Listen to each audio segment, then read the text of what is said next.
Amigas y amigos, ¿cómo están? Bienvenidos nuevamente a su programa Cambiar la Ecuación.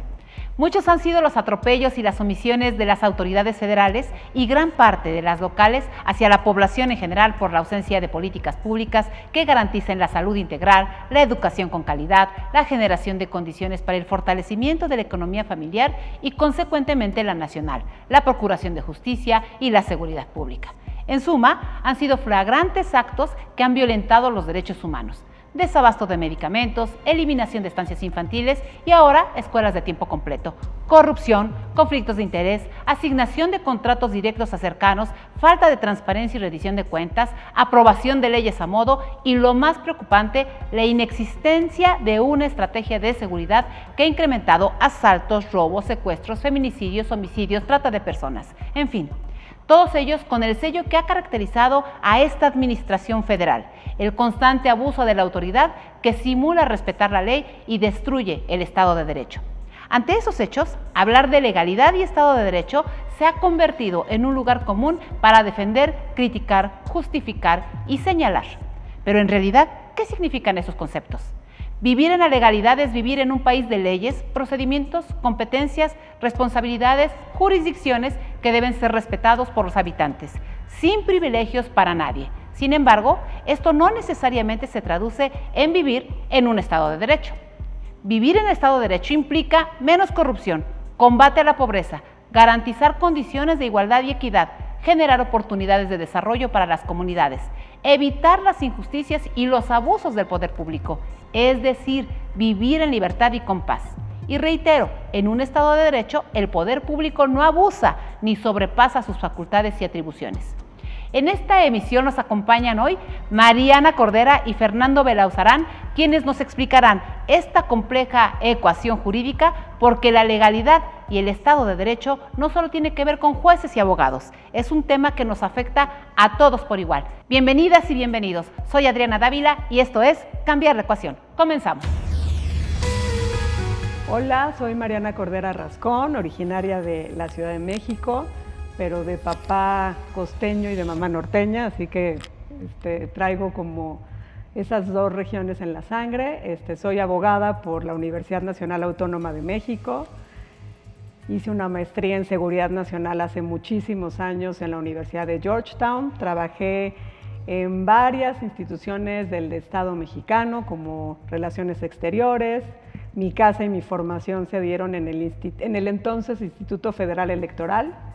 Luego me dediqué a trabajos de consultoría, trabajé en un despacho muy grande y muy importante y luego puse mi consultoría propia con otros socios. Soy mamá de 2 niñas, estoy casada y bueno, pues llevo en la sangre desde siempre pues esta curiosidad de siempre estar viendo qué sucede en el país. Soy alguien, como siempre digo, mis 4 abuelos son mexicanos, ¿no? No tengo ninguna doble nacionalidad, no me quiero ir de México y me preocupa mucho la situación del país y creo que desde donde estoy siempre tengo que, aunque tenga un despacho, ¿no? Dedicado a los asuntos públicos, pero trabajando siempre con el sector privado, pues tengo una responsabilidad, ¿no? de siempre participar y querer que las cosas de este país siempre vayan por el mejor camino. Soy Fernando Belauzarán, editorialista de Excelsior, hago videocolumnas semanales, fui diputado federal en la 62 legislatura de 2012 a 2015. Me gusta llamarme hereje precisamente porque me gusta pensar por fuera de la caja, a pesar de las consecuencias. Además soy tuitero. Espero que me sigan, Fer Belauzarán, y estoy encantado de estar con Adriana Dávila y con Mariana Cordera en este programa Cambiar la Ecuación. No dejen de verlo. Muy buenas tardes, ¿cómo están todos? Es un gusto nuevamente tenerlos en el programa Cambiar la Ecuación. Es para mí un gran honor, ya se presentaron ellos, pero es para mí un gran honor tenerlos aquí. Mariana Cordera. Muchas gracias. Muy bienvenida, estimada Mariana. Es un gusto tenerte con nosotros. Muchísimas gracias, Adriana. Y Fernanda Belauzarán, un gusto nuevamente coincidir, Fer. Bueno, no, el gusto es totalmente mío, tanto estar contigo y con Mariana. Son 2 mujeres a las que admiro, mujeres empoderadas, mujeres que toman la iniciativa y pues encantado de estar. Yo, el privilegiado soy yo. Muchas gracias, Fer. Bueno, hoy vamos a platicar sobre un concepto, unos temas que son fundamentales para el desarrollo de México, para la vida de México, pero que a veces son difíciles de entender. Legalidad y Estado de Derecho. Nombres que parecieran ser simples, pero a la vez sumamente complejos, y en México pues hay que explicarlo con toda claridad. Empecemos por eso. ¿Qué es la legalidad y el Estado de Derecho? ¿Empezamos contigo, Mariana? Va, perfecto. Bueno, yo, como ya bien dije, soy abogada, y yo me acuerdo que en los primeros semestres de la Facultad de Derecho eran conceptos que eran muy difíciles de entender, ¿no? Porque todo el tiempo los maestros y los libros de derecho te refieren al principio de legalidad, al Estado de Derecho, pero creo que son conceptos muy abstractos que uno los va entendiendo sobre todo ya más en la práctica, ¿no? El Estado de Derecho es cuando una sociedad en un tiempo determinado se pone de acuerdo, someten las reglas del juego, que son el conjunto de normas jurídicas, ¿no? Empezando por la Constitución, ese es el principio de legalidad, cuando la sociedad dice, estas reglas queremos jugar, y el Congreso de la Unión dice, ok, valida esas reglas del juego a través de las leyes y de la propia Constitución. Entonces el Estado de Derecho, como lo entendemos en México, cómo funciona, tiene que haber un principio de legalidad donde se respete la norma fundamental que es la Constitución, el conjunto de normas, y tiene que haber sobre todo el principio de la separación de poderes, ¿no? En México, parte de nuestro Estado de Derecho tenemos un poder judicial, un poder legislativo y un poder ejecutivo. Entonces, cuando vemos casos muy notorios en prensa es que se está violando el Estado de Derecho por la intervención del Poder Ejecutivo al Poder Judicial, eso quiere decir, ¿no? Porque parte de nuestro acuerdo fundamental como sociedad es que se respete esa separación de poderes. Fer.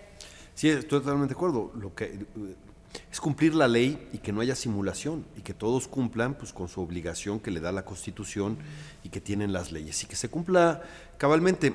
Lo que pasa es que en México dicen que, decía Santiago Ramírez, que infancia es destino. En el psicoanálisis algo pasa con nuestro país con eso. Había en la colonia, es conocida, que frente a una norma que venía de la metrópoli, digamos, contestó el virrey, acátese pero que no se cumpla, ¿no? Y ese es lo que nos tiene, ¿no? Tenemos una ley, algunas leyes buenas, pero no se cumplen, no se acatan, y es grave cuando el primero que no cumple las leyes es el presidente de la República. El primero que tiene que hacer de cumplir y hacer cumplir la ley y la Constitución, y ese es su juramento, es el primero que lo viola. Y eso es grave, ¿no? Jorge Carpizo hablaba en la época del priato, digamos, en los años de la posrevolución, ¿no? Hasta casi el entrado ya al siglo XX, hasta los albores del siglo XXI, ¿no? Porque quizás los últimos 3 años de Zedillo fue una cosa distinta porque fue el primer gobierno compartido, pero hablaba de las facultades metaconstitucionales del presidente. ¿Y qué es una facultad metaconstitucional? Es las reglas no escritas, ¿no? Y entonces un país con reglas no escritas, pues obviamente atenta contra el Estado de Derecho y atenta contra la ley. Y el presidente tiene muchas de esas. Una de ellas es no cumplir con la división de poderes. Y llegamos al grado en donde es facultad exclusiva de la Cámara de Diputados decidir el presupuesto, pero el presidente les mandó a hacerlo sin cambiarle una coma. Y entonces renuncian a su facultad, porque si se la apropia el presidente es a costa de otro poder que deja de hacerlo. Y estamos pues en un momento complicado cuando el propio presidente no cumple la ley y eso va para abajo, ¿no? Entonces vemos que ni siquiera los que hacen las leyes cumplen la ley, no, y además, ¿no? Cumplen la norma. No respetan su propia función de ser parlamentarios, ¿no? Así es. Ahí Sí, creo la división de poderes. Porque por lo menos, y más allá de una simulación, es que tuviera un proceso, ¿no? Justo en la aprobación del presupuesto, de no actuar de manera soberbia teniendo la mayoría, ¿no? O sea, por lo menos el presupuesto también se legitima de una manera muchísimo más efectiva cuando tú dices, bueno, hay reservas de los distintos grupos parlamentarios que entren en la parte, o sea, que entren en la parte de la discusión y de la aprobación.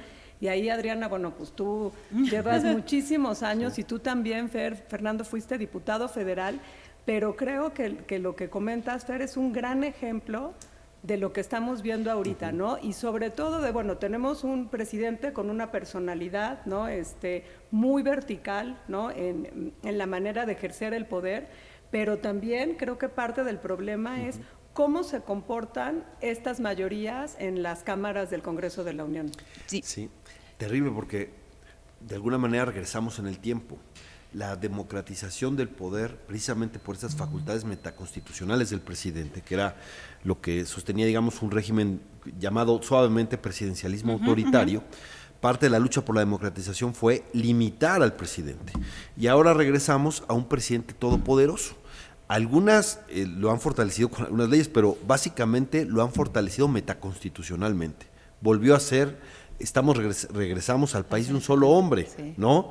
Y si de por sí el despotismo ilustrado me parece a mí pernicioso, porque siempre es mejor las colectividades, ahora imagínate el despotismo ignorante, cuando se actúa con esa arbitrariedad, sin conocimiento, sin tomar en cuenta la evidencia, cuando se actúa por capricho, y tenemos un poder ejecutivo fortalecido totalmente, al margen de las leyes, ¿no?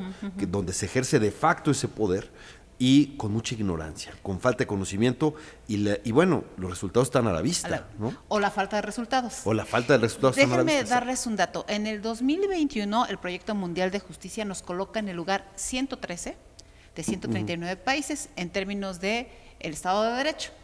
Y eso, por supuesto, que afecta la vida cotidiana de las personas. Lo estábamos revisando en este momento. No es porque quizá nuestra posición haya sido la mejor en otros momentos, pero también es cierto que habíamos avanzado democráticamente a un país mucho más plural, un país de alternancia política, un país en donde teníamos todos nosotros la posibilidad, pues, de poder opinar, luchar por nuestras libertades. ¿Qué está pasando en México? No solo ante estas cifras que estamos viendo, ¿qué está pasando en México que nos está afectando tanto en estos retrocesos? Este es uno de los indicadores, pero podemos dar otros indicadores en donde no hay uno solo, en donde hayamos avanzado. Déjenme nada más, además, darles 4 conceptos sobre lo que el Proyecto Mundial de Justicia mide en este asunto. Rendición de cuentas. Hablaban ustedes hace ratito del Congreso. Leyes justas. Digo, lo que vimos ayer en la Cámara de Diputados ha sido patético, ¿no? Gobierno abierto y resolución accesible e imparcial de conflictos. Hoy no tenemos ni resolución y más bien tenemos varios conflictos. Bajo este esquema, bajo estos resultados, yo preguntaría así de simple, ¿qué está pasando en México? Empezamos a ver. Pues ¿qué está pasando en México? Que hay un poder caprichoso en donde el objetivo de este poder no es tanto resolver los problemas nacionales, sino tener más poder, o incluso garantizar la hegemonía en el poder durante mucho tiempo. Quieren regresar a un régimen en donde haya la hegemonía de un grupo sobre todos los demás durante un tiempo indefinido o de largo aliento. Y todo lo subordinan a eso. Quieren poder. ¿Para qué quieren tanto poder? Para tener más poder, ¿no? A pesar de que los problemas del país se siguen agravando, etcétera, porque parece ser que lo único que le interesa al presidente es la próxima elección, en donde él es el principal promotor, como si fuera un candidato en campaña permanente. Pero ¿no? con todos los recursos del Estado. Pero con todos los recursos del Estado. Insisto, una parte de la lucha por la democracia en México fue sacar al presidente de las elecciones. Él está entrando por todos lados, ¿no? Hacia esas elecciones, porque lo único que le interesa es la distribución del poder, como si lo demás se fuera a arreglar solito, o después veremos, ¿no? Con los problemas de violencia que tenemos, para decirte lo más escandaloso que tenemos, lo más fuerte, lo más destructor también, que tenemos, ¿no? Pues lo más lógico sería que hubiera una política de Estado para enfrentar ese mal, pero una política de Estado te obligaría a buscar acuerdos con la oposición. Pero ellos prefieren acabar con la oposición. Y entonces no importa dejar hacer a los criminales, ¿no? Sí. Sino tener fuerza. Y en de dejar hacer a los criminales, un punto preocupante, el protagonismo de las Fuerzas Armadas, ¿no?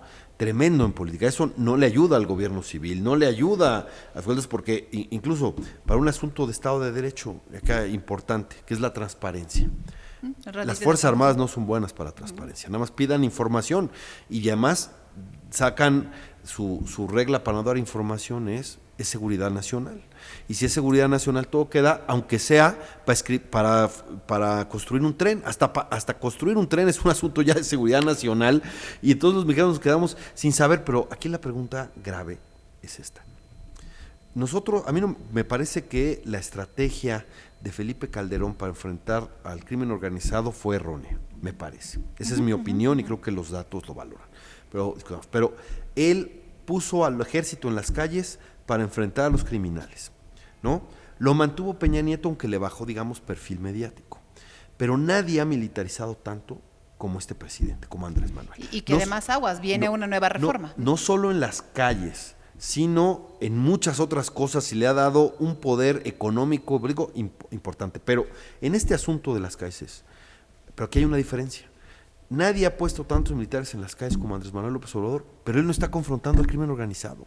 Elude la confrontación. Y entonces uno se pregunta, bueno, si estás militarizando el país y no es para confrontar a las organizaciones del crimen, entonces ¿para qué militarizas? Y entonces lo peor es que quizás la respuesta no sea de seguridad, sino sea una respuesta política para el nuevo régimen que están buscando, en donde hay una hegemonía de un solo grupo y la oposición esté arrinconada y sea marginal y sea testimonial. Quieren tener a las Fuerzas Armadas de su lado, ¿no? Y eso es sumamente preocupante, por dos razones. Uno, para que sean las Fuerzas Armadas las que le den gobernabilidad, cosa muy contraria a lo que debería ser un gobierno civil, etcétera. Y otra, porque quizás sí es paranoico y está pensando que puede venir un golpe de Estado. Y para evitar el golpe de Estado, mejor las tiene enriquecidas y comiendo de su mano, etcétera. Pero bueno, para evitar un golpe de Estado que está en la mente evidente del claro, presidente, porque no hay signos específicos de que haya un golpe de Estado. Lo que hay son opiniones diversas en esta pluralidad que tenemos. Si me adelantas, es el delirio del presidente. Esa es una buena definición. A ver, Mariana, ante este escenario que además tú y Fer han planteado en otras ocasiones, especialmente ligando la legalidad, el Estado de Derecho con el tema de inseguridad, que además en las últimas encuestas se ha demostrado que es el tema que ya más preocupa a los mexicanos cuando había otros antes, ¿no? Por lo menos el año pasado los índices decían otra cosa. La pregunta es, ¿el Estado de Derecho y la legalidad en México están extraviadas? Pues yo no sé si muy extraviadas, un poco extraviadas, pero yo sí quiero señalar un poco lo que dijo Fer, es de dónde venimos, Adriana, porque luego se nos olvida, ¿no? En los últimos meses, en el sexenio de Vicente Fox, vimos lo que nunca habíamos visto en este país, en Tamaulipas, sí, ¿no? Las Fuerzas Armadas entrando y el crimen organizado atacando, sí, correcto, sí, con armas largas. Entonces, creo que ahí es bien importante parte de la estrategia, ¿no?, de Felipe Calderón, también como en una especie de legitimación. Pero cuando él se viste de militar, le da un poder, sí, a las Fuerzas Armadas, ¿no? Entonces, sí creo que ese momento no hay que olvidarlo, porque efectivamente, ¿no?, el PRI les dio aún más poder, pero con una campaña mediática muchísimo más baja, ¿no? Entonces, creo que eso es bien importante señalar, porque también, pues este gobierno está haciendo algo muchísimo más osado, ¿no? El peligro, la reforma a la ley de puertos, por ejemplo, ¿no? Que los militares ya se apropien, sobre todo la Secretaría de Marina de los puertos, la construcción de las obras prioritarias, pero también es una especie de continuidad, ¿no? O sea, no es un gobierno que haya llegado y que se le haya ocurrido esa idea, ¿no? Sí. O sea, ya había un empoderamiento, creo, o sea, acotado obviamente las Fuerzas Armadas, Sí, pero estoy de acuerdo, pero creo que sí hay un salto cualitativo. Es decir, de lo que existía antes, Calderón dio un salto cualitativo, ¿no?, en la militarización. Sí. Pero hubo otro salto cualitativo ahora. Señal de que, mira, Calderón no pudo pasar la ley de seguridad nacional. Peña Nieto no pudo pasar la ley de seguridad interior. Más bien, claro, sí lo pasó, pero lo tiró la Corte. No, bueno, y luego hubo oposición, nada más, es importante decirlo. Y hubo una oposición. Yo ahora, por ejemplo, sí. Bueno, la verdad es que lo que hicieron con la Guardia Nacional fue hacer que la Ley de Seguridad Nacional y de Seguridad Interior quedaran Se vieran chiquitas, pequeñas, sí. dieron un salto, pero no solo es la cuestión de la seguridad pública, que ya va en contra de lo que se había logrado en la Constitución, Sí. que por cierto fue en el gobierno de Calderón que se puso, porque así como, hay que decirlo, así como militarizó el combate al crimen, aceptó poner en la Constitución que la seguridad pública era una labor civil. De ahí se valió la Corte para resistir a la Ley de Seguridad Interior, etcétera. Bueno, eso ya lo cambiaron, pusieron a todos los militares, pero además hicieron un decreto en donde no solo que la Guardia Nacional está hecha por militares, formada por militares y tiene más militares que todos, sino que hizo un decreto militarista en donde todos los militares pueden ser usados en seguridad pública en todo momento, es decir, puso al 100% los militares en eso, pero no enfrenta al crimen. Y entonces permítanme además hablar del elefante en la mesa, ¿no? El crimen organizado participó en las elecciones del año pasado, en 2021. No, yo Y no dudamos que en este pueda hacerlo también. De Ovidio. Yo creo que eso, o sea, si vemos como una línea de tiempo, ¿no? A partir del 2005, creo que un antes y después es el culiacanazo.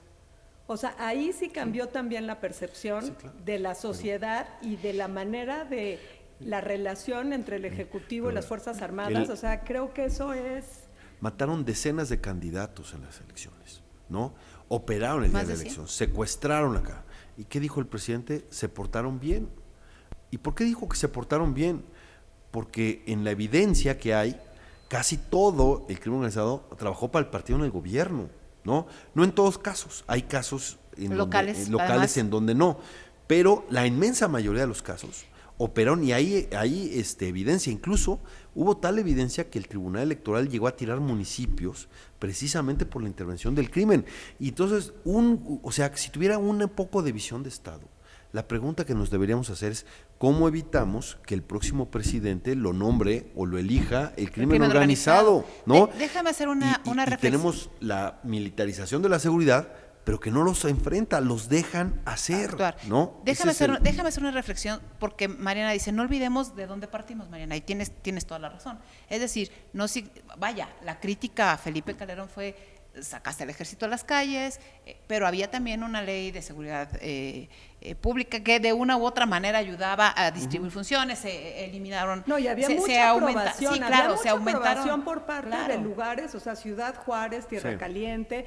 La gente cuando empezaron a regresar a las Fuerzas Armadas, era de, por favor regrésenlos porque me siento inseguro, ¿no? Entonces, pero además el mecanismo era distinto también. O sea, recordarán la primera vez que el presidente saca al ejército de las calles tiene que ver con este llamado que hace el hoy asesor del presidente de la República en Michoacán, ¿no?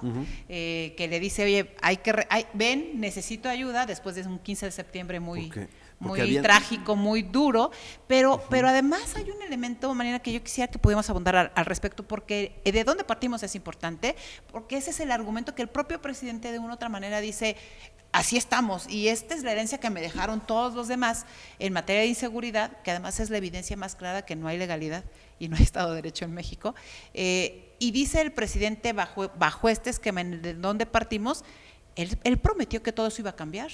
O sea, cuando se hablaba de la guerra, o sea, no solo llega y lo intensifica, sino él dice, yo no voy a hacer eso, el ejército va a estar en los cuarteles. Yo recuerdo justo esas promesas de campaña del presidente. El ejército y va a estar de en los campaña cuarteles. de la de 2012, 2006, o sea, era una... Y la del 18, que fue lo que le permitió tener 30 millones de votos, ¿no? Claro, y ahora su apuesta es la Guardia Nacional, pero Mariana habló de un elemento muy importante que sucedió en Tamaulipas. Yo creo que la otra cara de la moneda es lo que pasó en Michoacán, en donde la gente sale, le tira hasta piedras al cuartel de la Guardia Nacional porque les pide salgan a protegernos.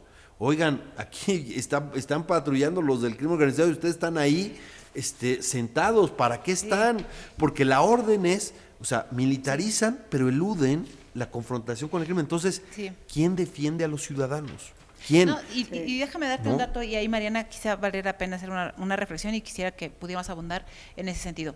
A ver, en una reciente entrevista en un medio de comunicación, en donde entra uno de los ideólogos de López Obrador, Epigmenio Ibarra, señala que hay una diferencia respecto a lo que antes pasaba con lo que hay. Es que antes mandaba Felipe Calderón y hoy manda a López Obrador, ¿no? Y él lo dice así, cuando saca al ejército a las calles, hay un fusilamiento y dice, no digan fusilamiento, casi les da el patatús ahí, no utilicen esas palabras y justifican muchísimo eso, Marina. Hoy el López Obrador es como sí, un hoy nivel hay una autoridad 300, moral, ¿no? exacto. Hay una autoridad ¿En qué moral. crees que estén basando esos dichos? A ver, yo, la realidad o sea, lo que enfrenta. considero y lo que he visto a partir del 2018, ¿no? A partir del 2018, como ustedes recordarán, el Ejecutivo manda la iniciativa para reformar, para la creación de la Guardia Nacional, y en la iniciativa del Ejecutivo se contemplaba que estuviera, ¿no?, bajo las Fuerzas Armadas. Eso se cambió en el Senado, Adriana, como recordarás, sí, ¿no? Sí. Entonces, y de hecho el Senado de la República sigue, de hecho acaban de pasar unos foros con la intención política legislativa de, ya se los dijimos una vez, si regresan, ¿no?, en el 2023 con una reforma para que el mando...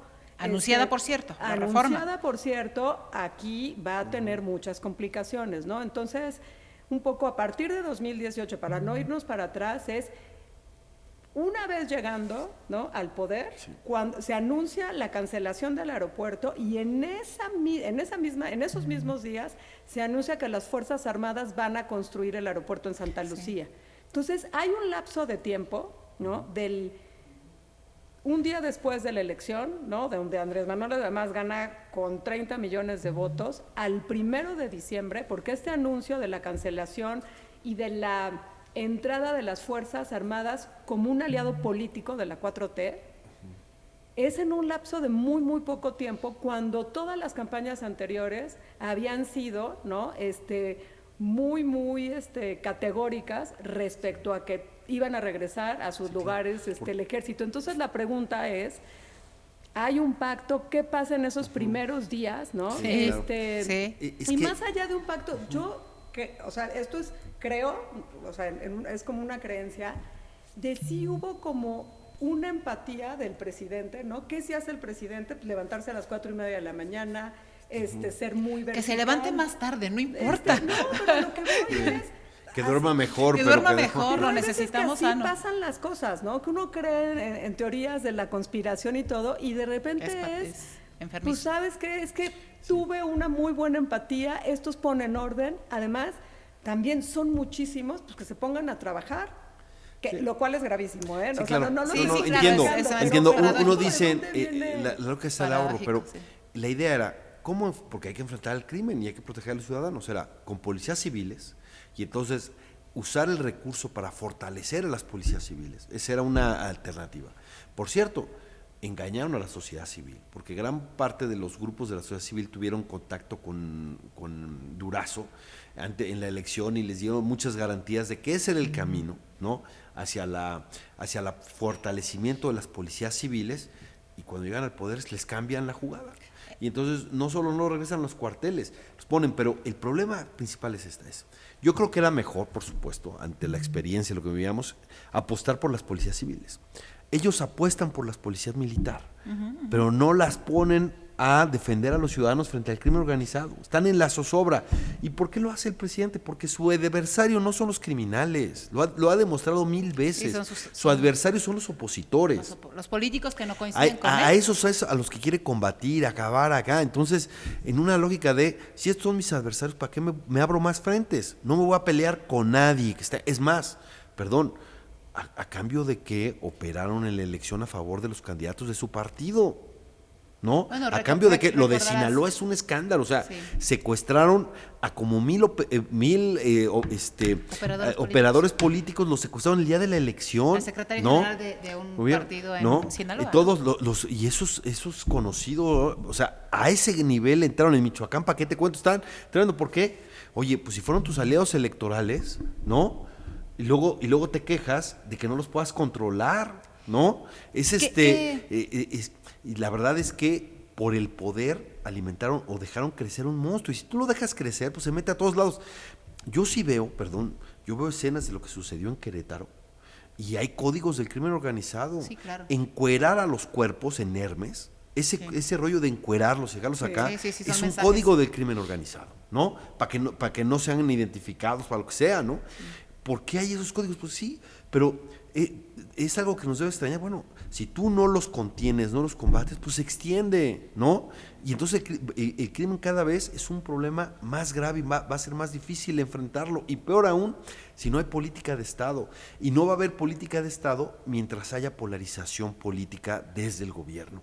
Y ni siquiera la crisis económica, ni siquiera la pandemia. O sea, hemos tenido crisis tremendas. Es que y justamente nada la crisis económica, la pandemia, la inflación, ¿no? Incrementa que mucha gente busque un refugio laboral y de manera de vida de ser parte del crimen organizado. O sea, el cártel Nueva Generación ya está operando en 31 entidades de la República Mexicana. Entonces ya tienes, creo, ¿no? Que hay que asumir que si hay una penetración de manera importante en prácticamente toda la República Mexicana, en prácticamente todos los municipios, y es parte del problema. Y Adriana, perdón, ahora, no sé si leyeron ayer la columna de Raimundo Rivapalacio, donde dice, es que ya, o sea, el gobierno de Estados Unidos y las autoridades de inteligencia, hay una especie de extrañamiento de justamente la penetración en el dinero de las campañas por parte del crimen organizado, lo cual ya nos pone en un nivel completamente de alerta máxima. No menor. Déjame preguntarte, Mariana, a ver, ¿qué opinión te merecen? Recordarás,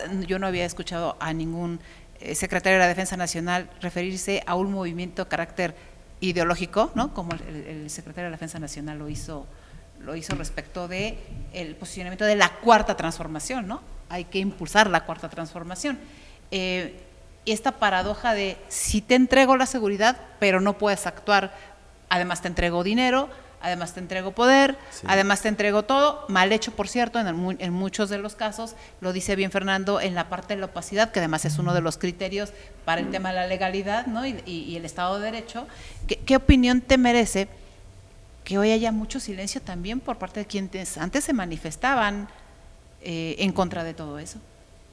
Las fuerzas, Pues, no, hay grupos sociales, civiles, porque Fernando dice, engañaron a la sociedad civil, es cierto, pero yo no veo a esa sociedad civil hoy, Fernando, con todo respeto, yo no veo a esa sociedad civil con la misma fuerza de manifestarse. ¿Hay miedo? No, yo creo que hay mucho miedo, o sea, hay un temor, además, pues no gratis ni interpretación, o sea, creo que los discursos políticos por parte del Ejecutivo han sido muy amenazantes, o sea, eso sí, ¿no? En las mañaneras, que es pues la palestra pública de comunicación de la actual administración, sí han ido contra este tipo de organizaciones que eran muy vocales, y creo que ese es un tema, ¿no? De que lo platicábamos la otra vez los tres en otro foro, Adriana, que es de los grandes retos que tuvo la transición democrática en este país a partir de 1977, es que la sociedad civil tuviera estos canales de participación y que también fuera una especie de contrapeso, no nada más el Congreso ni el Poder Judicial, sino empoderar a la sociedad civil. Y la verdad es que sí es muy preocupante ver que estos grupos pues sí están en un nivel, uno primero de asombro, otro de no, esto no puede ser, y después pues obviamente con una amenaza muy, muy directa de los distintos órganos de la Administración Pública Federal. Y a eso quiero referirme. Déjenme darles un dato y quisiera cerrar para este bloque con una pregunta. A ver, la incidencia delictiva del 2021, según el Sistema Nacional de Seguridad Pública, fue de 1.841.000 ilícitos, ¿no? Son muchísimos en todos los sentidos. Déjenme además, entiendo que las cifras parecieran ser menores, y los reportados. Lo curioso es que el presidente dice en las mañanas que se acabó la impunidad. Sí, ¿no? Bueno, recientemente, y a eso quiero entrarle por el tema de la legalidad y el Estado de Derecho, quien tiene que integrar las carpetas de investigación, en el caso de los delitos federales, pues se llama Fiscalía General de la República. Entonces, recientemente escuchamos todos conversaciones. Yo no digo, por supuesto, que hay una ilegalidad respecto de la intervención telefónica que vivimos, que hemos vivido a lo largo de este país, de un gobierno que hoy dice que ya no espía, ¿no? Ya espiaron al fiscal general de la Nación, ¿verdad? Y en esas conversaciones, un tema personal está a la boca, ¿no? El caso de Alejandra Cuevas, ¿no? Y el fiscal está presionando a la Suprema Corte, aunque haya quien dice, bueno, es que basta con que no se dejen presionar los ministros, ¿verdad? A mí me parece patético eso. Claro. ¿Qué opinión les merece que tengamos a un fiscal en ese sentido, que además, pues, evidentemente es el independiente, el autónomo, ya no es el fiscal carnal, y tengamos un presidente diciendo, pues yo entiendo al fiscal, pues son temas, pues son personales, lo que él quiere es justicia. Son familiares y personales. ¿Cómo se queda ya un caso que es público, que está a la luz, que de una u otra manera los hijos de Alejandra Cuevas se han movido muchísimo, han estado peleando sus derechos, pero y el resto que no puede hacerlo ellos mismos? ¿Cómo están? Mira, quisiera para cerrar este primer bloque. Mira, dos cosas. Uno, el modus operandi de este gobierno es la intimidación. Primero quieren resolver la intimidación y han llegado a grados extremos. Yo digo que ya el último eslabón de la intimidación fue con Carlos Loret y toda esta lógica del salario, etcétera, poniéndolo como si fuera casi violando la ley, además, el presidente, porque en cualquier caso, si son los supuestos recursos, si son reales, está violando la ley, y si no son reales, también está violando la ley. Pero bueno, el caso es que recordemos que un ministro de la Corte fue obligado a renunciar. Sí, le congelaron las cuentas a Medina Mora, le congelaron las cuentas a él y a su familia, y solo después de que renunció se las descongelaron, y ya resultó que es inocente. Es justicia, ¿no? Dicen ellos. Entonces, sí, entonces resultó que es inocente, pero la intimidación, entonces la intimidación es permanente. Yo puse un tuit y creo que existe, porque es cierto, los únicos que no le tienen miedo al fiscal son los criminales. Todos los demás le tienen miedo, porque la lógica es esta, ¿no? Sí, la fabricación de delitos. Fabricación de delitos, y en lo que averiguamos si eres culpable, yo te congelo las cuentas y además te meto a prisión. Meto a la cárcel. Y te meto a prisión, porque yo digo que, fíjate los criterios, Rosario Robles está en la cárcel por un delito que no amerita prisión oficiosa. Esa es la acusación que le dan. No le están acusando por la estafa maestra, ¿no? Por omisión, ¿no? Sí. Por omisión, ¿no? Que es un delito que no merita, pero dicen, como tienes dinero para comprarte un boleto de avión, te puedes fugar, aunque ella regresó del extranjero para venir a su comparecencia, dicen que te puedes fugar, bueno, con ese, y así está Jorge Luis Lavalle. Y prisión dictada, sí, Jorge Luis Lavalle, que es patético ese caso, no es posible. No, y entonces es como como yo sostengo que te podrías fugar, entonces te quedas en prisión en lo que averiguamos, ¿no? Y esa orden de aprehensión, Fer, nada más, perdón que interrumpa, esa orden de aprehensión la dictó además un pariente de René Bejarano, de Dolores Padierna, ¿no? Sí, claro, pero fíjate, por un lado está la intimidación como modus operandi, que obviamente eso va en contra del Estado de Derecho y la legalidad, etcétera, porque yo tengo el poder para discrecionalmente generarte un perjuicio muy alto, congelándote las cuentas y metiéndote a prisión en lo que averiguamos. Ya sabes lo que tarda este país en que se averigüe, y eso sí hay justicia, porque lo que le están haciendo a Alejandra Cuevas es terrible. Ya iba a salir y ni más ni menos el presidente de la Corte pide atraer el caso en un hecho insólito, dice el que se dice garantista, para cuidar el prestigio de la Fiscalía, ¿no? Sí, antes que los derechos humanos de la señora que está ahí, y va a estar para que alargar su juicio. Pero hay algo tan grave que también es, el presidente cree que todos los recursos del Estado son para su facción y para el uso de su facción. Él no cree en la neutralidad de las instituciones. Para él esa es una exquisitez liberal. Las instituciones del Estado están para el que está en el gobierno, y lo ha hecho de mil maneras. Mira, la mañanera viola todos los días el artículo de la propaganda personalizada, el gorro, pero usa con descaro todos los instrumentos del Estado a su beneficio personal y faccioso. Y entonces vemos al fiscal hacer lo que hace el presidente. Pero la pregunta, ¿no?, yo creo es, ¿dónde está la Suprema Corte? ¿Y dónde está el Poder Judicial? Sí, ¿no? Claro. Porque esa es la manera de actuar del presidente, ¿no? Ya lo hemos visto, y además, ahorita estamos al tercer año de gobierno, y en toda administración en este país, los 3 últimos años son los 3 años de más política. Viene la sucesión presidencial, sucesión que la adelantó, ¿no? Adelantó, o sea, los 3 últimos años siempre son muy, muy complicados, ¿no? Entonces, más bien la pregunta es, ¿dónde está el Poder Judicial?, ¿no? Porque también es un tema, lo platicábamos hace rato, Fernando, que el propio presidente de la Corte ha ido pavimentando ese camino para que sucedan este tipo de cosas, ¿no? Entonces, creo que el daño al interior del Poder Judicial con ciertos comportamientos del órgano máximo, que es la Suprema Corte de Justicia, pues también va a ser un daño estructural en el Poder Judicial. Sí, y ahora, Y déjame preguntarte, perdóname, Mariana, ¿y dónde está el Poder Legislativo?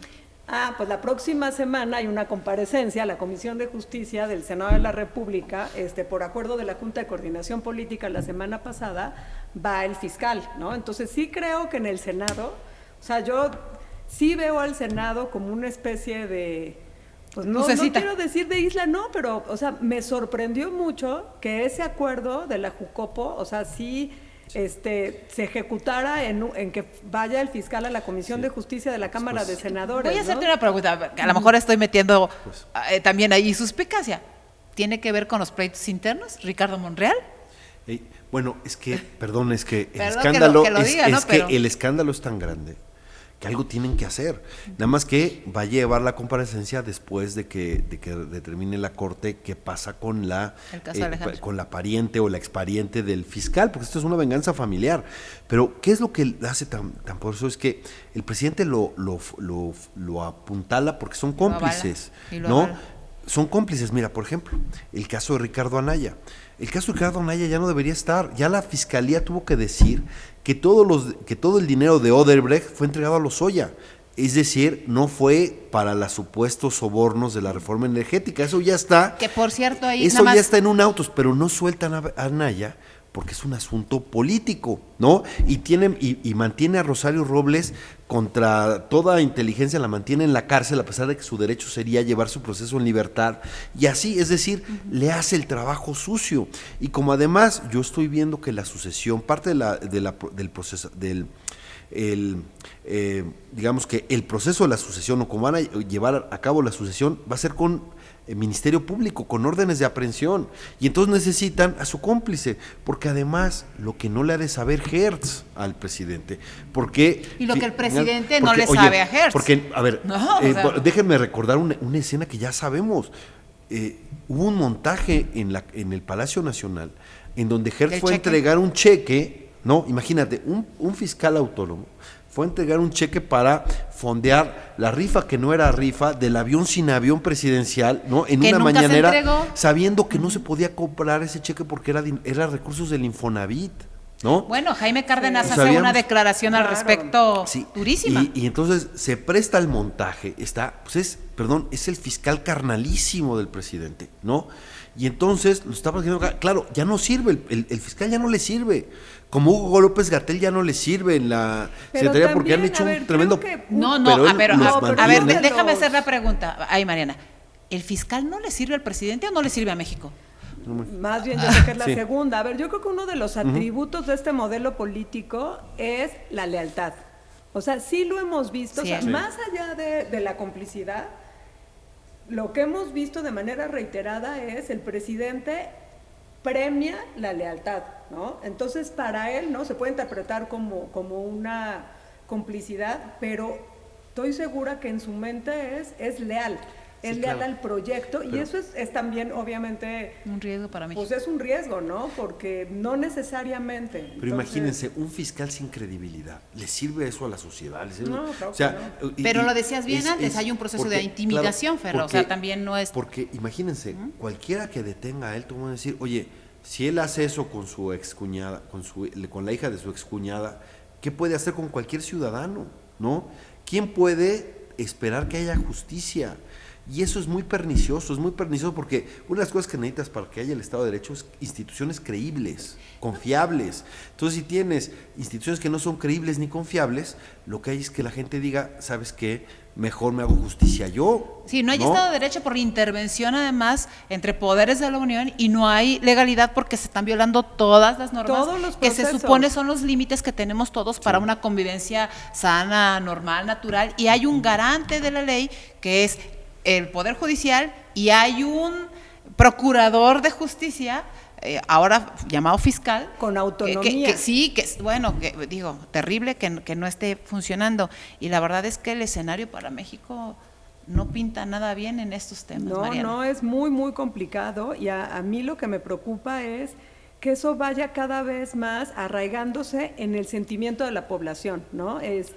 Porque antes sí había como una muy clara diferencia de la federación, ¿no? Entonces, pues era como el gobierno federal en turno y la clase política, si la queremos ver así, era como hay que respetar ciertas instituciones porque pues esto es de lo poco que nos queda, ¿no? Y sí hay que cuidarlo, y había estos acuerdos políticos entre todas las fuerzas distintas en el Congreso, y había ciertas cosas que lo veías mucho en el tema de justicia común, ¿no? Ahí era como, bueno, no, ese es un relajo, ya si te vas al Ministerio Público local y de cuál te tocó, pero en la parte federal sí había un cuidado político, ¿no? Y ahora lo que hemos visto es que desde la federación hay una especie de desprecio por eso, ¿no? Como si eso fuera producto de un acuerdo neoliberal, ¿no? De que es un discurso político, que el presidente alude a ese discurso todos los días, ¿no? Pero el peligro es que es la construcción de lo que tenemos en las instituciones, justamente para proteger el Estado de Derecho y la legalidad, cada vez están más minados, ¿no? Un ejemplo es la Comisión Nacional de Derechos Humanos. ¿Inexistente ya? Inexistente ya, pero que a ver, ahí tú que citabas a Carpizo, ¿no? Hace rato con este libro que creo que todos debemos de releer, es también, o sea, la creación de la Comisión Nacional de Derechos Humanos no es una idea solamente, ¿no? Claro, es parte era el de fortalecimiento de las México en un proceso bien importante en los 90. Las Naciones Unidas ya se expresó por los periodistas en México. El Departamento de Estado ya se pronunció por los periodistas de México. El relator de Derechos Humanos de las Naciones de la Comisión Interamericana de Derechos Humanos ya se expresó. El Parlamento Europeo ya se expresó por los periodistas en México. ¿Quién no se ha expresado por los periodistas de México? La Comisión Nacional de Derechos Humanos. Fue capturada, ¿no? Es un retroceso. Mira, cuando Carpizo fue comisionado, fue el primer comisionario, el primer presidente de la comisión, él dependía del Poder Ejecutivo y mostró mucho más independencia y autonomía de lo que está, representando hoy la señora Rosario Piedra. No, Rosario Ibarra es otra cosa, porque está acabando con el legado de su hijo, así como Julito Scherer está acabando con el legado de su papá, ¿no? Porque lo que tenemos que ver es que hay una guerra intestina en ese gobierno, interna en ese gobierno tremenda. ¿Quién puede grabar al fiscal? Pues otro organismo del Estado. O sea, ¿quién puede tener esa posibilidad de hacerlo con el que lleva la Procuración de Justicia? Es ellos. Ahora, para que vean el poder lleva acá. No solo Hertz llegando a la fiscalía, no solo es el caso de su cuñada, es el caso de la Universidad de las Américas también, litigando a su favor. Y gran parte del conflicto que hoy tiene la Universidad de las Américas en Puebla tiene que ver con la intervención de Hertz a favor de uno de los sectores, entrando y lo están pagando muchísima que además gente. Inició con la división de las dos universidades, la de la Ciudad de México y Puebla. Pero no solo es eso, imagínense. CONACYT le da el SNI 3 a Hertz sin méritos y con obra plagiada, y además con una comisión ad hoc que le crean, ¿no? Para decir que sí tiene los grandes méritos, y ponen obras plagiadas.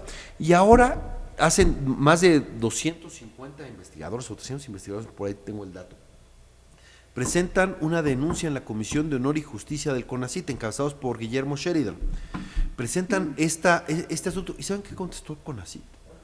Que como ninguno de los 300 académicos que presentaron la denuncia por plagio fue plagiado, entonces no procede. Nada más que los autores plagiados están fallecidos, ¿no? Entonces, casi dijo el CONACYT, plagien a los muertos, no hay problema. Yo voy a escribir la Ilíada a ver si con eso me dan el SNI 3, ¿no? Sí. Y luego la Odisea para que me den otros 3 años en... O sea, así, bueno, Odisea están pasando todos los sectores. ¿No? Y si ven 100 años de soledad con mi nombre, no se preocupen. Bueno, cúmulo de eventos desafortunados, ¿no? Que dañan las estructuras del Estado mexicano, ¿no? Sí. Entonces, la pregunta, creo, es, ¿y luego qué sigue? ¿No? Porque hay ciertas rupturas al interior, ¿no? Que ya van a ser, pues ya no es de, bueno, ahí luego se van a cambiar, o sea, el daño ya está hecho, ¿no? Y sobre eso vamos a hablar en el siguiente bloque, porque la verdad es que nos falta tiempo para este primer bloque. Luego, ¿qué sigue? Esa pregunta es la que tendríamos que iniciar en el siguiente bloque. Muchas gracias por esta primera parte.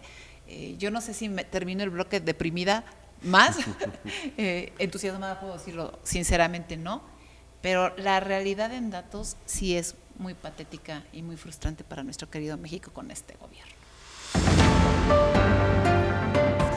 Legalidad de Estado de Derecho, ya lo explicamos al principio, es los ciudadanos saben que les afecta en su vida cotidiana, sí se nota, aunque los conceptos parecieran ser complicados, la realidad es que en la parte digerible pues es muy fácil entenderlo. Y hay casos específicos que yo no quisiera que dejáramos de tocar y quisiera su opinión. Hace 2 días mataron al presidente municipal de Aguililla, ¿no? Michoacán. Tuvimos un fusilamiento y tuvieron los delincuentes 5 horas para limpiar la escena del crimen. Ninguna autoridad se enteró, la Guardia Nacional los enteró. Fernando, el pronunciamiento del Parlamento Europeo y la respuesta que todo el mundo pensábamos que era una noticia falsa, ¿qué opinión les merecen? Sí, bueno, la verdad es que yo ya me quiero contener para ya no deprimirte más, porque sí, esto se va a poner peor, ¿no? Estamos viendo una degradación cada vez más avanzada, y como el poder volvió a concentrarse en una sola persona, estamos muy ligados a su estado de ánimo, y su estado de ánimo no se ve bien, ¿no? Lo vemos cada vez más caprichoso, con más arrebatos, sí. Y el poder es algo muy serio. Mira, para los griegos, el gran valor de la política tenía 2 valores, yo digo, claves. Uno era la sofrosine. ¿Qué es la sofrosine? La templanza, la serenidad, y era el gran contraste contra lo que llamaban los demagogos del foro, que podían llevar a cualquier locura. Entonces decía, hay que ser sereno. Cuando yo estudié esto no le encontraba tanto valor. Ahora sí. Ahora, por supuesto, es muy importante la sofrosine. La otra, que también les falla, es la parresía. La parresía es decir la verdad. Cuando tiene un peligro decir la verdad. ¿Quién le dice la verdad al presidente? Yo lo que veo es que está rodeado de lambiscones, que en la competencia es quién le dice lo que quiere escuchar, e incluso le dan más hilo, ¿no? Entonces estamos viendo lo que nos gobierna, que es lo contrario a lo que está, es la ibris. Lo contrario de la sofrosine, que es la templanza, la moderación, y acá es la ibris de estos demagogos del foro. La ibris, que es el exceso, es la desmesura. Las tragedias griegas eran la consecuencia cósmica, digamos, de la ibris, del exceso, de la desmesura, ¿no? Y lo que hoy vemos en México es la desmesura para cualquier cosa, y la desmesura de quien debiera guardar la mayor compostura, ¿no? La que debiera cuidar la estabilidad, pero él ataca y convierte en enemigos de la patria a quienes piensan distinto, a quienes revelan, que están dentro de su gabinete. Claro, y a quienes revelan cosas de poder. O sea, la prensa está para escudriñar al poder, pero eso no le gusta. Él quiere la prensa militante, la prensa que se decante por él. ¿Y qué quiere decir? Quiere la prensa del siglo XIX, que era la prensa del Partido Liberal, de una facción del Partido Liberal que tome las causas del gobierno y que sea, es decir, quiere que la prensa sea absolutamente oficialista, y si no, es traidora, merece ser atacada acá. Como todos los ciudadanos que somos traidores y no piensas como él. Y eso es gravísimo, ¿no? Y ahí, la verdad es que, y el problema además es que no asume responsabilidad. Yo diría, ahora sí que, parafraseando, neoliberalismo, ¿cuántos más? Porque todo lo que sucede en este país es culpa del neoliberalismo, aunque según esto ya acabó el neoliberalismo hace 3 años, las cosas se empeoran y siguen siendo culpa del neoliberalismo. Condenen al neoliberalismo, sí, por Dios.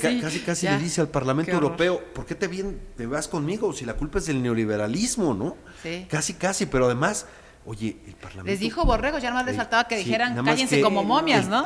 Cuando cayeron como momias. Nada más que el Parlamento Europeo, el Parlamento Europeo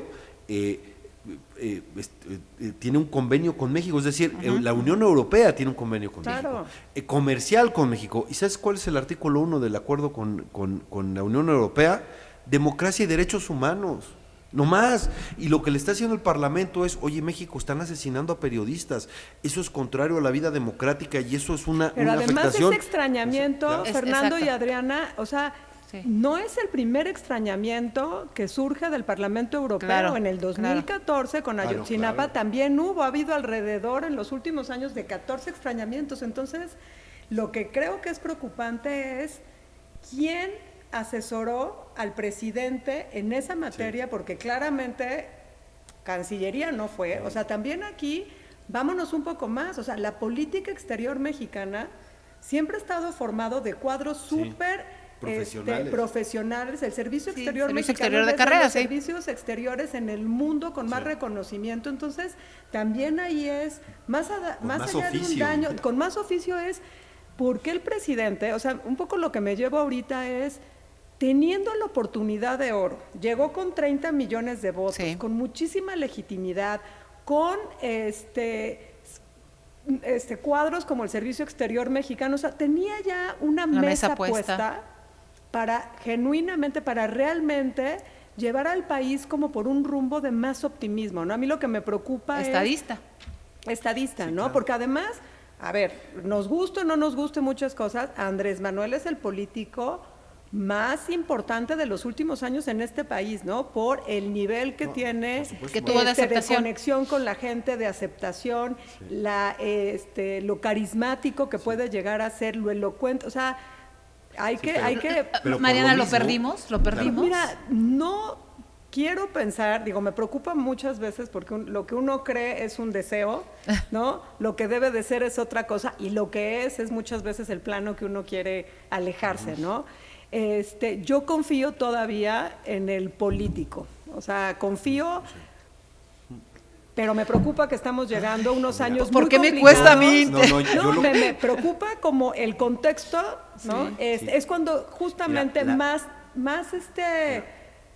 prudencia debería de estar, y también, ojo, al interior del gabinete, sí el exconsejero jurídico Julio Scherer sí era de esas voces al interior del gabinete que sí procuraba ciertos grados de templanza en su relación con el presidente. Y también de vinculación con No, otros actores de políticos, por lo vinculación menos con en la otros. pluralidad, ¿no? El problema es cuando esas personas, aunque hayan sido sensatas, pues quieren enriquecerse con con la influencia política que tienen, ¿no? Tráfico de influencia, sí. Sí es muy conocido lo que hace Hertz acá, pero también lo que hacía Julio Scherer. No era, Y lo que no era algo que no. lo que hizo Santiago Nieto. Lo que pasaba, y Santiago Nieto, o sea, es decir, perdón, pero yo siempre juego póker abierto. Hay una guerra de ampones en el gobierno de la ciudad, en el gobierno. No, bueno, es que es parte de una carambola. Porque aquí dicen, vamos a combatir la corrupción sacando un pañuelito blanco, perdón. La corrupción es un asunto sistémico. Bueno, ese pañuelo ya está bastante manchado de deshonestidad y corrupción. Hay una degradación de la vida pública y tiene que ver en gran medida porque la conversación la maneja el presidente. Sí. ¿No? Pero regresando a esa templanza que tú comentabas, yo sí veo un secretario de Gobernación con esa gravedad política y que tiene la confianza con el presidente. Lo que me preocupa es que una figura como la del actual secretario de Gobernación se empiece a desgastar, porque el actual secretario de Gobernación está resolviendo todo, ¿no? Tiene demasiados frentes abiertos, frentes que el mismo presidente crea, ¿no? Y los tiene que resolver, pero sí, pero es la primera vez con este secretario de Gobernación, nada más para hacer memoria, que se abre un canal con la oposición, ¿no? Las mesas que empezaron, donde estuvo yendo Santiago Krill al principio y que ahorita ya se detuvieron, y bueno, ya tendríamos que tener mucho más tiempo para hablar de la reforma eléctrica, pero ese oficio no lo habíamos visto desde la Secretaría de Gobernación en esos primeros 3 años. Estaba un florero. Con Olga. Perdón, Olga. no quiero, y no es... Pero están varios floreros, ¿no? O sea, un asunto fue Olga, pero también no tenemos secretario de Salud, y tampoco tenemos secretario de Hacienda, y tampoco tenemos secretario de Comunicaciones y Transportes, no tenemos secretario. Es que el secretario de Gobernación sí está para resolver los conflictos. El problema es que él es el bombero, pero el problema es que el piromaníaco está en el palacio, ¿no? Pues sí. Entonces, si el piromaníaco está en el palacio, pues el secretario de Gobernación la tiene complicada. Entonces, ¿quién resuelve los problemas que teníamos, porque dirían en mi tierra, desde antes? O sea, ¿quién resuelve los problemas que ya estábamos, se supone, intentando resolver para ir en un estado, en un México que avanzara? ¿Quién resuelve eso? Si el secretario de Gobernación, por mucho oficio político que tenga, no voy a discutir eso, también es cierto que está resolviendo los problemas generados desde Palacio ya, o sea, los de ahorita. Mira, es que vivimos en la tremenda simulación de todo. Sí. Miren, Para vamos nosotros a fue tener, muy triste. vamos a tener Sí. un procedimiento de revocación de mandato, que dice la Constitución que es el derecho de los ciudadanos a cambiar a su gobernante cuando le hayan perdido la confianza. Pero no lo pidieron esos ciudadanos. La Lo está revocación pidiendo él. lo pidió el presidente Sí. y puso a operar a su gobierno y a todo su partido para conseguir la revocación, no para que sea revocación, sino para que sea ratificación. Sí. De ahí es una tremenda simulación completa. Y además hacen una ley para luego violarla. ¿Quiénes hicieron la ley? Pues la hizo la mayoría de Morena.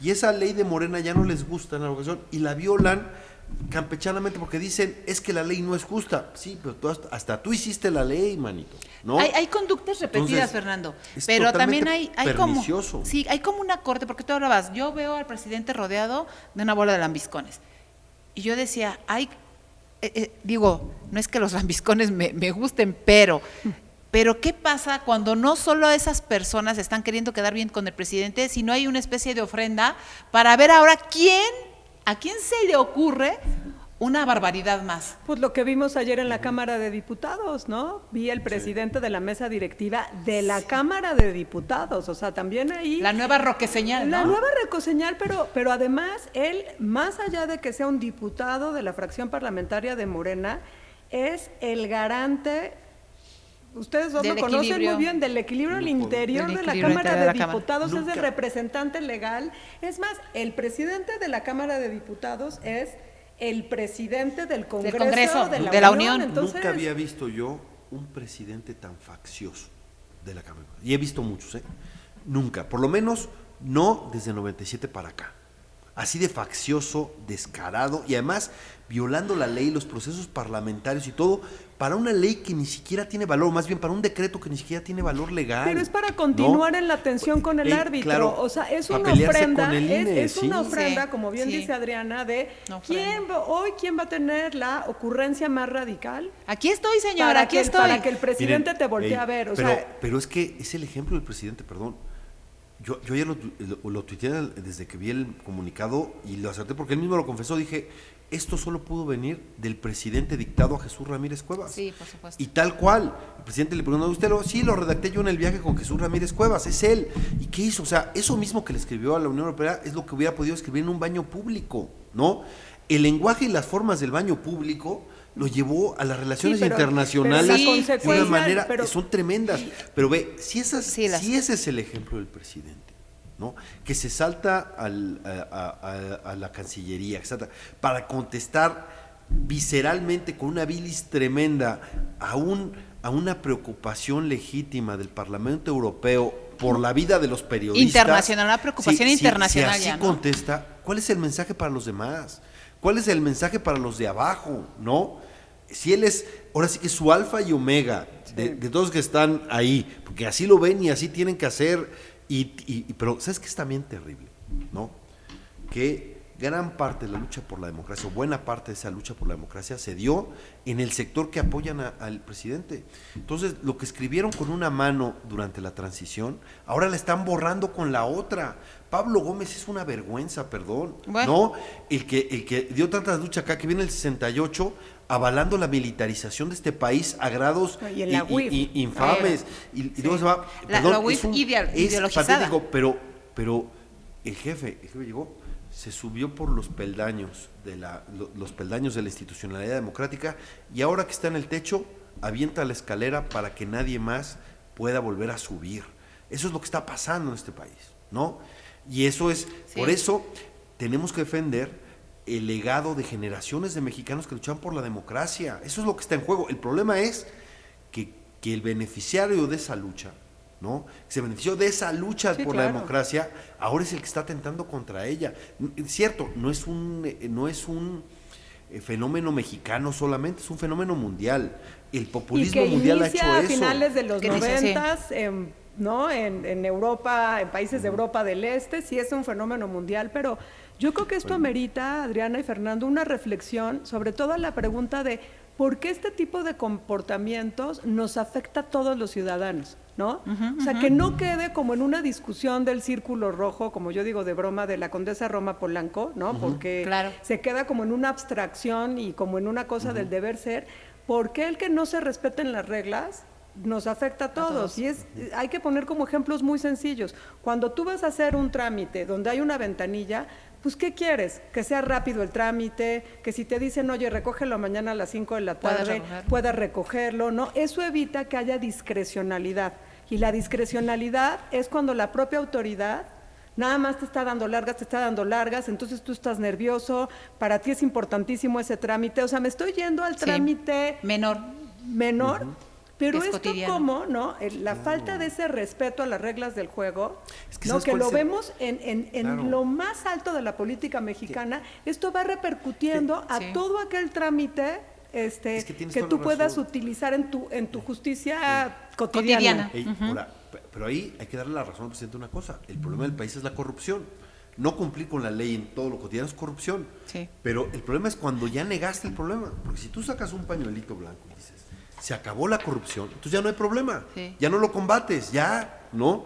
Ya se decretó. Bueno, Cualquiera que vaya sí. en contra de eso, si salga acá, es que es conspiración, son los conservadores, son los fifís, los que quieren volver ahora, porque el presidente ya decretó que no había corrupción. ¿Y por qué lo decretó? Por la lucha política.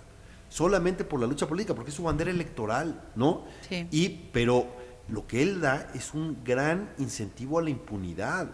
Porque si ya el presidente decretó que hay corrupción, pues todo lo que hagamos, ¿no? Sí. Miren, con Peña Nieto, que fue un gobierno sumamente corrupto, con Peña Nieto se avanzó en la agenda anticorrupción porque se aceptaba el problema.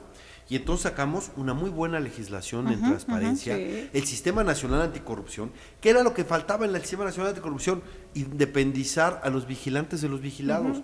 Porque si los vigilados nombran a los vigilantes, en lugar de cuidarte las manos, cuidan las espaldas. Y había que cambiar las cuotas y cuates y tratar de independizar, nada más que pasamos algo peor, pasamos de Guatemala a Guatepeor, porque de las cuotas y los cuates nos se quedaron con los puros cuates del presidente, o peor, de las cuotas y los cuates pasaron a los puros empleados del presidente, ¿no? Y entonces eso es mucho más pernicioso. Entonces, a los órganos autónomos, cuando no los desaparecen, no los deshacen, o los cooptan, o los aniquilan, o los destruyen, porque no quieren el contrapesos, porque el problema es sistémico. Mira, el viejo régimen era sistémicamente corrupto. El régimen de la transición siguió siendo sistémicamente corrupto. Y este régimen que vino después sigue siendo sistémicamente corrupto. ¿Por qué? Pero avalado, avalado ahora, sí, institucionalizado. Claro. Por una razón, porque la corrupción es una fuente de financiamiento de la política. Quizás la más importante, y eso no ha dejado de serlo. El único problema es que antes, en el régimen, con Peña Nieto se aceptó que era un problema y por eso avanzamos en la construcción de Aquí reglas. aquí ya no se acepta que el problema ya está porque resuelto. el simple hecho de estar Ajá. la 4T en el poder, ya te Sí, ya vacuna hay de un aire todo. purificador, ¿no? Y entonces el Sistema Nacional Anticorrupción, que por lo menos como diseño fue creado por la red de rendición de cuentas, que era tan importante, ¿no? Con Mauricio Merino, con todo lo que hizo el CIDE y otras cosas, que vino de la sociedad civil y era un diseño institucional que había que acabar con la simulación, mejorar, está ahorita atrofiados más. Sí.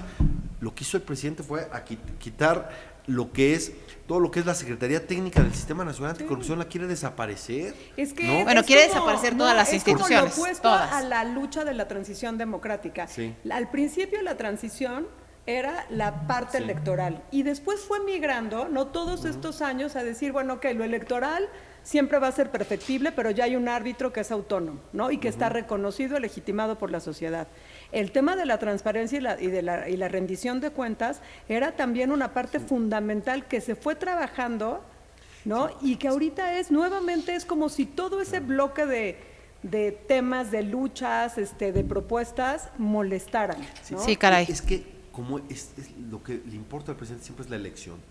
Lo que él ha hecho es un gobierno de propaganda. Es el imperio de la propaganda. Todo lo importante es la propaganda. Y por lo tanto, para él, lo fundamental, el objetivo es la percepción. Y él cree que él puede manipular la percepción independientemente de los resultados, O quizá independientemente de lo que pasa. Entonces, a él no le interesa combatir la corrupción, le interesa que haya la percepción de que se está de que él combatiendo. combatió la corrupción, de que él acabó incluso con la corrupción. Y que acá- creo que sí hay pero- esa percepción, porque si tú tienes la mañanera todos los días y además otra cosa, el presidente es súper eficaz Comunicando. comunicando a la Sí, mayoría de la sí, gente. Entonces pero- estamos bajo un escenario, ¿no? Donde el presidente desde las 7 de la mañana está comunicando, ¿no? Y luego hay una percepción de lo que me está diciendo el presidente real, porque es la primera vez también que para mucha gente el poder se comunica con ellos. Es ¿no? cierto. Entonces, Sí, es cierto. eso, Nada más que hay una cosa, es la distancia entre Pejelandia y la realidad es tan diferente que va a llegar un momento que empieza a chocar, ¿no? Y se está dando cuenta, o sea, Sí. llega Bueno, un a ver, momento yo creo que ahí vienen y 6 hay un desgaste. elecciones, Mira, ¿no? el 6 presidente elecciones en Híjole. en la presidencia, en la encuesta que más presumía, que era la de Alejandro Moreno En el Financiero. la que más presumía, pues lleva 2 donde ha bajado 13 puntos. 13 en puntos, las sí. dos, ¿no? 13 puntos, ya no la presumen, ¿no? Pero tú dices, uno dice, ay caray, ¿por qué el presidente está tan enfurecido, tan no, y tan deslocado, desgastado, porque tan es el desgastado? único, no tiene, no se Sí. vacuna, o sea, su gabinete Eso, es sí. él. De acuerdo. O sea, el tema Bueno, es, no solo su gabinete, querida Mariana, él es la Constitución, él es el No, Poder pero Legislativo, entonces él es habla el de- judicial, él es ¿Se todo. acuerdan de esa caricatura de primera base Conejo Box, segunda base Conejo Box, shortstop Sí, Conejo sí. pero el Box? desgaste Ya que llegaba debe de así, tener Sí, ¿no? es sí, es patético eso. porque además ahí es la figura. Una Bueno, cosa es el titular del hasta en Poder el día del- Ejecutivo y la figura de la presidencia. Bueno. Sí. ¿No? También Sí. desde el día 1 es, yo Oye. no necesito a la presidencia, el presidente soy Soy yo, sí. Entonces, Claro. pues ese, Sí. ese Yo soy el desgaste Estado, continuo, Claro, sí. oye, es que bueno, en el 8 de marzo se celebra él. Bueno, ¿no? sí, pero perdón, ahí Se- hay se- las mujeres se también celebra- que van y lo se vitorean. celebró, sí, claro, él es el personaje el 8 de marzo, después de los Salgado Macedonio, después de lo de Salmerón, después de las vallas, y antes, después del miedo diciéndole a la gente que están preparados grupos terroristas para... Sí, que era una táctica inhibitoria.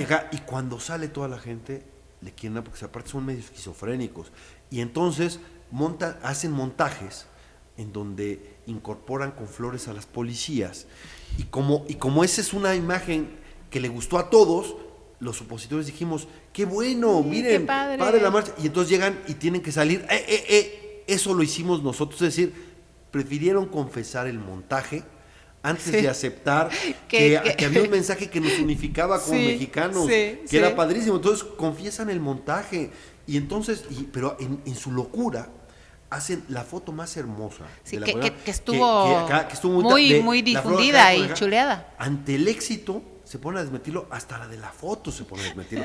Y le dice, y Claudio X González, lo único que fue transmitir, dice, así, qué bonito, no hagas esto para mi propaganda. ¿Y qué hace Morena? La pone en la propaganda con la frase más desafortunada, porque dice, abrazos, no balazos, es decir, las mujeres son los criminales, porque la frase de abrazos no balazos Es es para el los mensaje criminales, de claro. Andrés para los criminales, y Morena usa esa misma frase que usan para los criminales para el abrazo de una mujer granadera que, bueno, ya estaban desaparecidas las granaderas, pero bueno, ya ves que resucitan. Bueno, ya estaba Una mujer desaparecida, estaba con una mayor cara con las presidencial, flores, ya estaba pero desaparecida. qué manera de echar a perder, porque fue un montaje, le salió excelente el montaje, ¿no? Pero ante el éxito prefieren decirlo porque, ¿cómo que nos va a identificar una imagen a todos? Sí, ¿no? sí. ¿Cómo? ¿Cómo hay algo que nos unifica? Oigan, me hubiera encantado que pudiéramos hacer un ejercicio de preguntas y respuestas rápidas, pero la verdad es que entre lo que ustedes platican, yo preferiría que mejor ese tiempo lo dejáramos en la parte de las conclusiones, porque estoy segura que lo que ustedes tienen que decirnos va a ayudar muchísimo a quienes nos están viendo, y yo sí confío en que algo podamos hacer para cambiar la ecuación. De hecho, el programa tiene que ver con eso. ¿Cómo logramos desde nuestras trincheras cambiar las cosas? Intentar que lo que está sucediendo no nos deprima más de lo que nos está deprimiendo, no nos ahuyente más de lo que nos ahuyenta, no nos inhiba más de lo que nos está inhibiendo, porque a mí me preocupan, y supongo y estoy segura que a ustedes y a muchos de los que nos están viendo, ¿qué va a pasar con las nuevas generaciones? Nosotras, como sea, ya, digo, no es que estemos viejitos, somos muy jóvenes, pero hemos recorrido un camino. Nosotros Yo los estoy millennials, preocupada, ¿sí? sí, los millennials. Sí. Pero yo estoy muy preocupada digo, tú tienes hijas, María, alguna vez platicábamos, yo tengo una hija, Fernando también, y muchos de los que nos están viendo, los chavos de 18 años, de 17, las nuevas, los de 12, ¿qué les estamos dejando? Y a manera de conclusiones, yo quisiera que ustedes pudieran plantear qué podemos hacer para cambiar la ecuación, cómo logramos que esto que está pasando desde el gobierno, desde la fuerza más importante de este país para administrar nuestros recursos, no siga avanzando. Y si avanza, ¿cuánto tiempo estaremos dispuestos todos a dar lo que tengamos que dar para cambiar las cosas? ¿Empezamos contigo, Mariana? Sí, Y pues yo creo concluimos contigo, que Fer. es muy bueno lo que planteas. Creo que hay que seguir participando de manera permanente, y participar no es nada más ver la tele y enterarse. Participar es siempre cuestionar a la autoridad, no importa si eres PAN, PRD, PRI, Morena, ¿no? O sea, el ciudadano tenemos ese deber cívico. Y ya además con las redes sociales, donde las nuevas generaciones, bueno, son lo máximo, increíbles. Yo no puedo yo no sé ni cuál es mi ID del Apple, no sé qué, pero creo que hay como, sí, la tecnología vino a ser algo muchísimo más colectivo y más transversal, de alcance a todos, ¿no? Entonces, creo que las nuevas generaciones tienen herramientas tecnológicas que esta generación X, pues en su momento no las tenía, ¿no? Que creo que son súper poderosas, pero también tienen la responsabilidad de enterarse.